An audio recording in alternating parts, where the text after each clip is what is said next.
Did you know that 97% of people never achieve financial freedom, even if they work their whole lives? It's not about luck, not about education, it's about mindset and habits.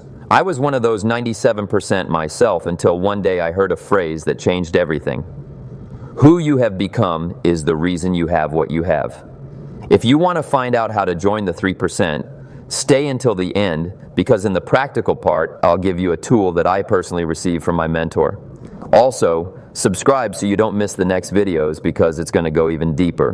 Why do some people work for 40 years and still barely make ends meet, while others build empires in just 5 years? Why do thousands live as if following a script someone else wrote for them, while a few write their own? And most importantly, why do even smart, hardworking, honest people never become financially free? These are not rhetorical questions. These are the exact questions I began asking myself when I was 25. I was broke, in debt, and had no prospects. And then one evening, my mentor, Mr. Schoaf, asked me, "Jim, who have you become to receive what you have? Not how hard you work, not what you deserve, but who you've become." That's when I understood the core truth. 97% of people try to earn more without changing themselves. They want wealth without becoming the kind of person who attracts it. But life doesn't work that way. Life doesn't pay you for your dreams, it pays for your value. And that's why I say, if you want to be among the 3%, don't ask for better circumstances. Become a better version of yourself. Because wealth isn't what you get, it's who you become. I'm often asked, "Jim, why do most people never achieve financial independence, even if they're honest, hardworking, and putting in long hours from morning till night?" And I always answer simply, because they think the issue lies in external reasons. But the truth is different. Everything starts not in your wallet, but in your mind. I realized this for the first time when I was at a crossroads myself. I was working every day, had good intentions, but the bills kept piling up and the money kept disappearing. And then came that moment, this means the turning point, when someone told me, "What you have is a reflection of who you've become. No more, no less." It wasn't an insult, it was a formula. You see, 97% of people don't become wealthy not because they're unlucky, or because their country is broken, or because everything is already taken. They don't become wealthy because they live in survival mode. They think like consumers, not creators. They work to pay bills, not to build capital. They seek security, not freedom. Look around. People save on coffee but waste years at jobs they hate. They hunt for discounts on everything, except their own thinking. They're ready to pay $1,000 for a new phone, but won't invest $50 in a book that could change their mindset. And here's the first major lesson. Poverty isn't the lack of money. It's first and foremost the habit of thinking short term. I was taught to think long term. I was taught to ask myself, does this bring me closer to financial freedom, or just sustain my present? And honestly, most things in my life back then were just sustaining the present. My job, my expenses, even my circle, all of it was a reaction to circumstances, not a choice for the future. But the real shift happens when you stop thinking like someone who deserves to be paid more and start thinking like someone who creates value. Because what is money? It's not just paper. It's a reflection of the value you bring to the world. My mentor once told me, "What you earn now is all that you're being paid, but it's not all that others are being paid, so it's not the ceiling, it's just your ceiling." He also told me something I never forgot. "Jim, if you want to earn more, become more valuable." And that doesn't mean working more hours. It means becoming a different kind of person. Those in the 3%, they don't just know more, they act differently.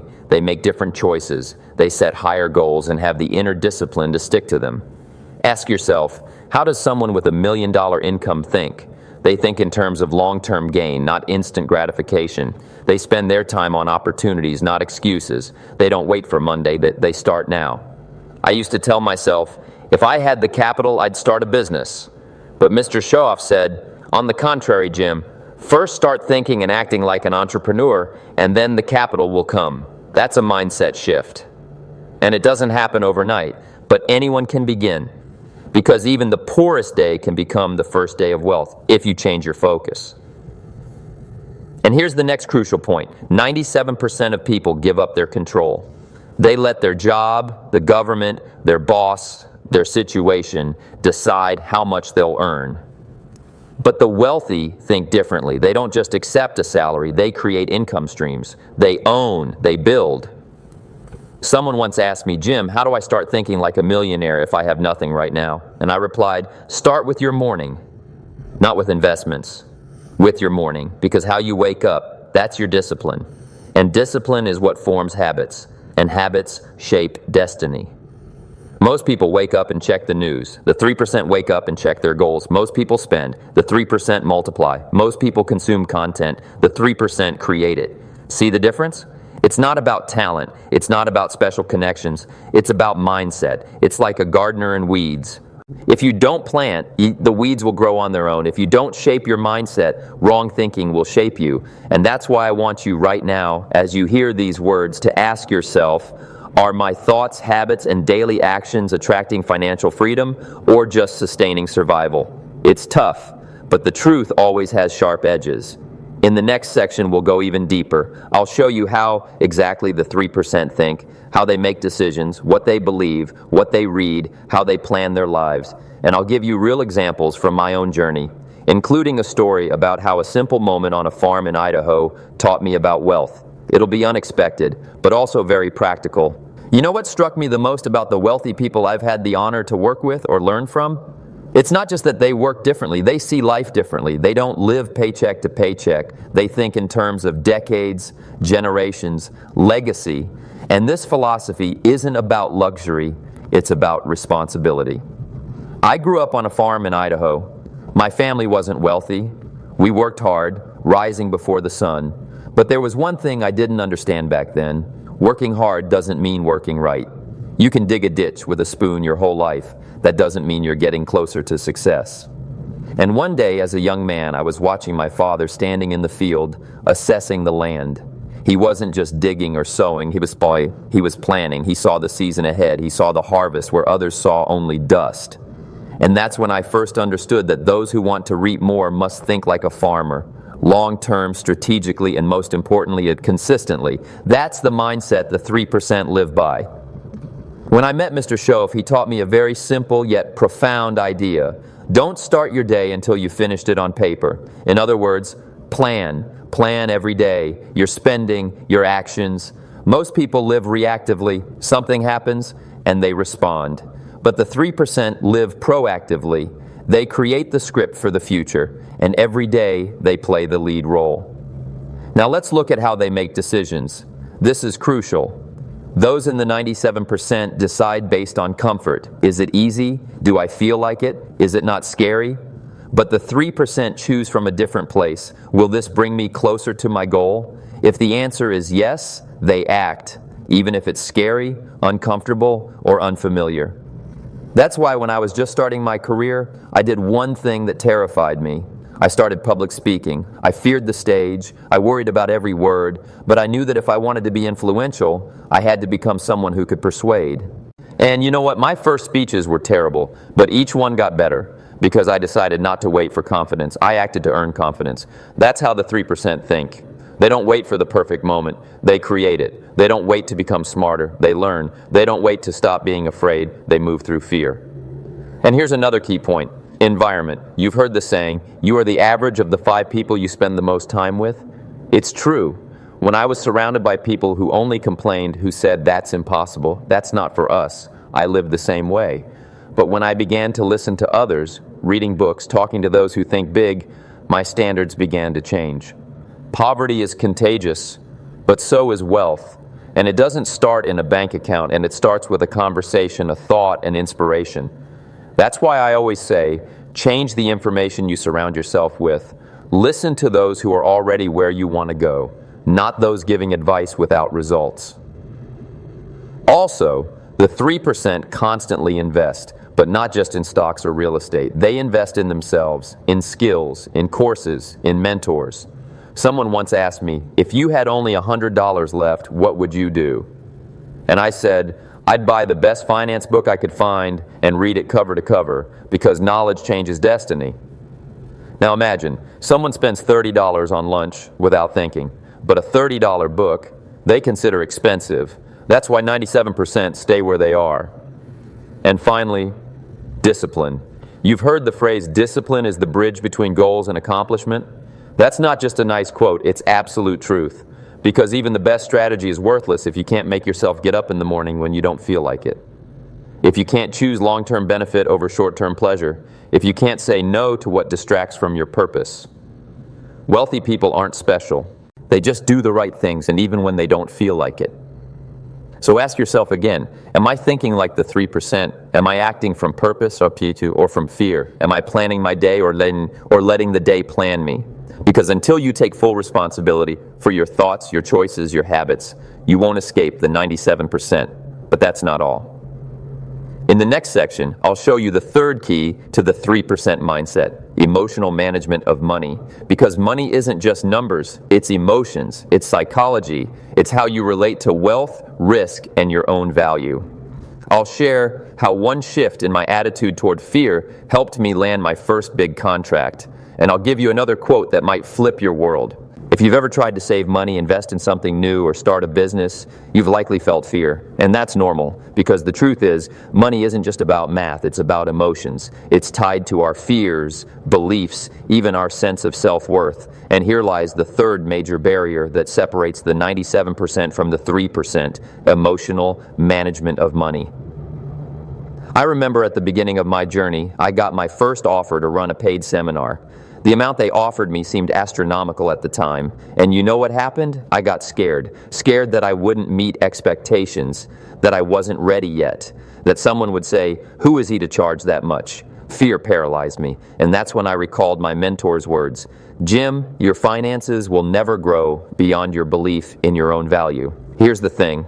We can study investment principles, read about the market, repeat affirmations, but if deep down we don't believe we deserve wealth, we'll either not earn it or we'll lose what we do earn. That's financial psychology. I've seen it again and again. People win the lottery, and 2 years later they're broke again. Why? Because external money doesn't change internal self-worth. If you haven't grown inside, wealth will break you, not bless you. But someone who thinks like the 3%, even starting with zero, will find a way to create capital because their compass is different. Here's another example. I once delayed a critical business decision because I was afraid of losing money. It was supposed to be my first major event, and I needed to invest a few $1,000s. That was a big amount for me then. And you know what I did? I didn't calculate. I hesitated. I didn't analyze. I worried. Fear froze me. And again, I remembered Mr. Schaaf's words, "Don't let the fear of loss rob you of the chance to gain." I did that event, and it brought me 10 times more than I spent. But most importantly, it restored my belief in myself. Here's the principle. Wealthy people treat money as a tool, the poor as a taboo. The wealthy study money, the poor are ashamed to talk about it, the wealthy are willing to take smart risks, the poor wait for a 100% guarantee. But there's an even deeper level, the attitude toward losses. Those who stay in the 97% fear mistakes. They think, what if I lose? The 3% ask, what will I learn if I try? The mindset difference is massive because in reality, every loss is a tuition fee for experience. And if you're willing to pay, you'll grow. I remember a story from my life. A man came up to me after a seminar and said, "I lost $10,000 on a bad investment, total failure." And I asked him, "What did you learn?" He said, "Never invest in what you don't understand." And I replied, "Then it wasn't a loss. It was a $10,000 lesson, and that's cheaper than an MBA." So here's another key belief that shapes the 3% mindset. Failure is not a catastrophe, it's part of the process. Edward Barnes didn't become Edison's partner in one day. He arrived in New Jersey broke, but he had a vision, and when he was offered a small job, he didn't take offense. He worked like a partner before he became one. His entire attitude was, "I'm already the person I want to be, the world just doesn't know it yet." That's the essence. Wealth doesn't come to the one waiting for it. It comes to the one who already lives like someone who deserves it. Not materially, but in mindset, discipline, vision.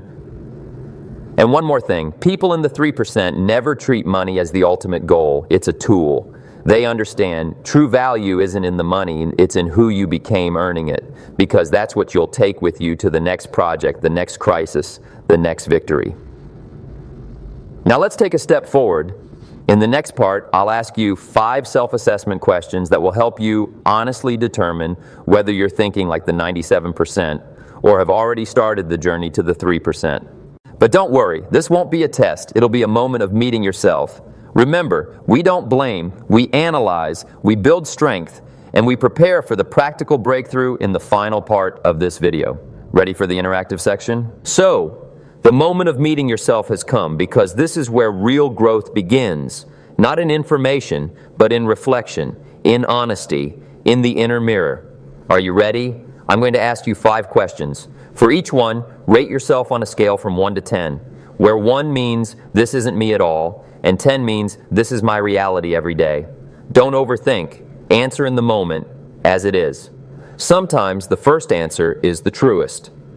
Question 1. How clearly do you know your financial goal for the next 12 months? Can you say right now, I want to earn X dollars, create X asset, reduce debt by X?